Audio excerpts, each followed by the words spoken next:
कभी सोचा है कि हम कैसे चलते हैं, या एक हाथ कैसे उठाते हैं, या फिर हमारा दिल बिना रुके कैसे धड़कता रहता है? आज हम शरीर की उसी कमाल की बायोलॉजिकल मशीनरी को समझने वाले हैं जो हमारे हर एक मूवमेंट को मुमकिन बनाती है। ये सब शुरू होता है एक छोटे से विचार से, लेकिन एक सोच एक फिजिकल एक्शन में कैसे बदल जाती है?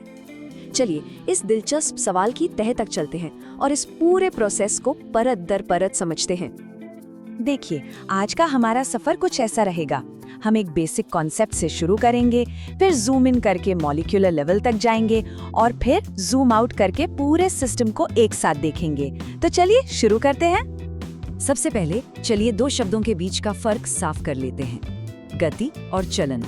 हम इन्हें अक्सर एक ही मान लेते हैं, लेकिन बायोलॉजी में इनके मतलब काफी अलग हैं। तो देखिए, गति का मतलब बहुत सीधा है, शरीर के किसी भी हिस्से का अपनी जगह से हिलना डुलना, जैसे पलके झपकाना या बात करते हुए जबड़े का हिलना। ये सब गति के ही उदाहरण हैं। वहीं दूसरी तरफ चलन एक खास तरह की गति है। इसमें पूरा शरीर एक जगह से दूसरी जगह जाता है, जैसे कि चलना, दौड़ना या तैरना। तो चलन में लोकेशन बदलना जरूरी है। तो इस बात को याद रखने का सबसे अच्छा तरीका ये लाइन है, हर चलन में गति तो होती ही है, लेकिन हर गति चलन नहीं होती।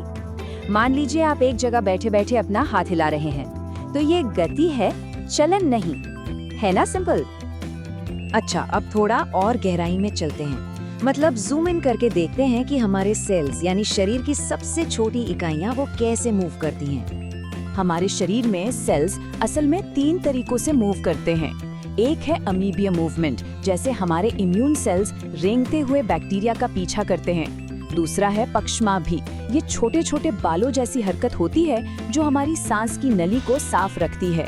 और तीसरा जो सबसे जरूरी है वो है पेशीय मूवमेंट, जिससे हम अपने हाथ पैर हिलाते हैं।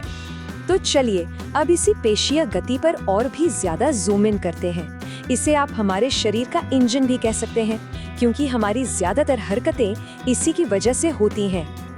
हमारे शरीर में मोटे तौर पर 3 तरह की पेशियां यानी मसल्स होती हैं। कंकाल पेशियां, जिन्हें हम अपनी मर्जी से हिला सकते हैं। अंतरंग पेशियां, जो अंदर के अंगों में होती हैं और खुद ब खुद काम करती हैं। और तीसरी हृदय पेशियां, जो सिर्फ दिल में होती हैं और वो भी अपने आप काम करती हैं। पर सवाल ये है कि ये मसल्स आखिर काम करती कैसे हैं? मतलब इनके अंदर ऐसा क्या होता है जिससे ये सिकुड़ती हैं और हमें ताकत मिलती है?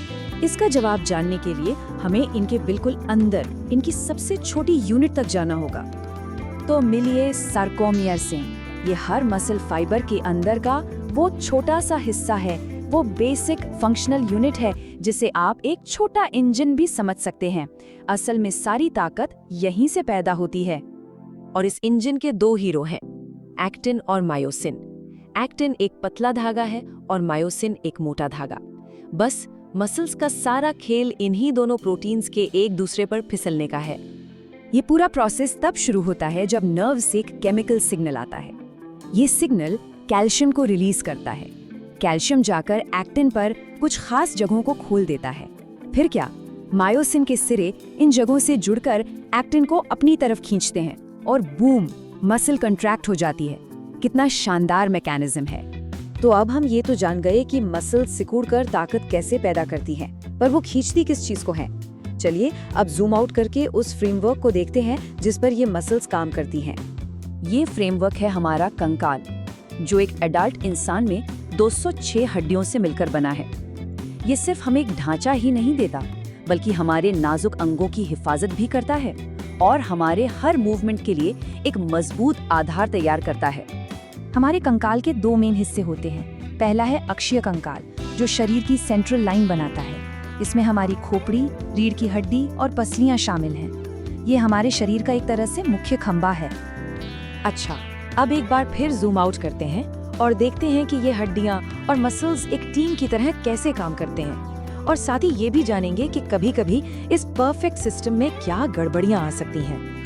हड्डियां आपस में जुड़ती हैं जोड़ों के जरिए, जिन्हें हम जॉइंट्स कहते हैं। ये जॉइंट्स ही वो पिवट पॉइंट हैं जहां मूवमेंट होता है। ये 3 तरह के होते हैं, कुछ बिल्कुल नहीं हिलते, कुछ थोड़ा बहुत हिलते हैं और कुछ, जैसे हमारे घुटनों और कंधे के साइनोवियल जॉइंट्स, हमें फ्री होकर मूव करने की आज़ादी देते हैं। लेकिन जाहिर है ये इतना कॉम्प्लेक्स सिस्टम है तो इसमें कभी कभी परेशानियां भी आ जाती हैं। आर्थराइटिस यानी गठिया से लेकर ऑस्टियोपोरोसिस तक कई ऐसी बीमारियां हैं जो हमें याद दिलाती हैं कि इस सिस्टम का सही से काम करना हमारी रोजमर्रा की जिंदगी के लिए कितना ज्यादा जरूरी है। तो सोचिए, एक छोटे से प्रोटीन के फिसलने से लेकर एक ऊंची छलांग लगाने तक हमारी हर हरकत असल में नसों, मसल्स और हड्डियों के बीच एक कमाल का सिंक्रोनाइजेशन है, एक खूबसूरत डांस है। ये सोचना ही कितना दिलचस्प है कि हमारे अपने शरीर के अंदर हर सेकंड ऐसे कितने ही जटिल काम चुपचाप होते रहते हैं जिनके बारे में हमें पता तक नहीं चलता।